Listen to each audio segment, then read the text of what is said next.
Vijayawada terror links కేసులో మరో ముగ్గురిని పోలీసులు అరెస్ట్ చేశారు.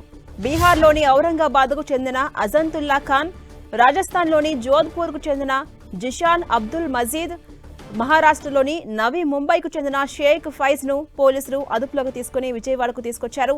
ప్రస్తుతం ముగ్గురు నిందితులు టాస్క్ ఫోర్స్ పోలీసుల అదుపులో ఉన్నారు. సాయంత్రం ముగ్గురిని కోర్టులో హాజరుపరిచే అవకాశం ఉంది.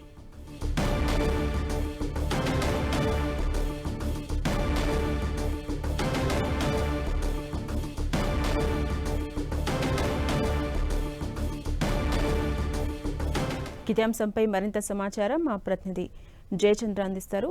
విజయచంద్రన్, విజయవాడలో టెర్రర్ లింక్స్ అనేది ఇది రాష్ట్ర వ్యాప్తంగానే కాకుండా దేశవ్యాప్తంగా కూడా సంచలనం సృష్టించినటువంటి పరిస్థితి మనం చూస్తా ఉన్నాము. ఈ టెర్రర్ లింక్స్ లో మరో ముగ్గురిని విజయవాడ పోలీసు అరెస్ట్ చేసి తీసుకురావడం జరిగింది. పోలీసు అదుపులో బీహార్ ఔరంగాబాద్ చెందినటువంటి అజంతుల్లా ఖాను, రాజస్థాన్ జోధ్పూర్ కు చెందినటువంటి జీషాద్ అబ్దుల్ మజీద్, మహారాష్ట్రకు చెందినటువంటి ముంబైకి చెందినటువంటి షేక్ ఫైజ్ వీరిని అరెస్ట్ చేయడం జరిగింది.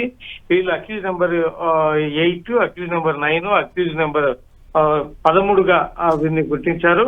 వీరిని అరెస్ట్ చేసి విజయవాడకు తీసుకుని వచ్చారు. వీరు రహస్య ప్రదేశంలో నుంచి పోలీసులు వీరిని విచారణ చేయడం జరుగుతుంది. వీలైతే ఈ రోజు సాయంత్రం వీరిని అరెస్ట్ చూపించి కోర్టులో హాజరుపరిచే అవకాశం ఉంది. ఈ రోజు శ్రీరామనవమి సెలవు కాబట్టి ఈ మెజిస్ట్రేట్ ఇంటి దగ్గరే వీరిని హాజరుపరిచి రిమాండ్ పంపే అవకాశం ఉంది. అయితే పోలీసులు వీరిని ఈ రోజు అరెస్ట్ చూపుతారా లేదా అనేది మటుకు చూడాల్సింది.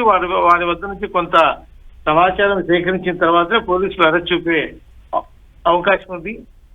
ఇప్పటికే ఇది దేశవ్యాప్తంగా ఒక సంచలనం సృష్టించినటువంటి కేసు కావడంతో పోలీసు యంత్రాంగం ప్రతిష్టాత్మకంగా తీసుకుంది. వీరిని ఎక్కడ ఉంచి విచారిస్తున్నది కూడా ఏమాత్రం లీక్ కాకుండా చాలా జాగ్రత్త వహిస్తా ఉన్నారు. Right, thank you Vijayachandran.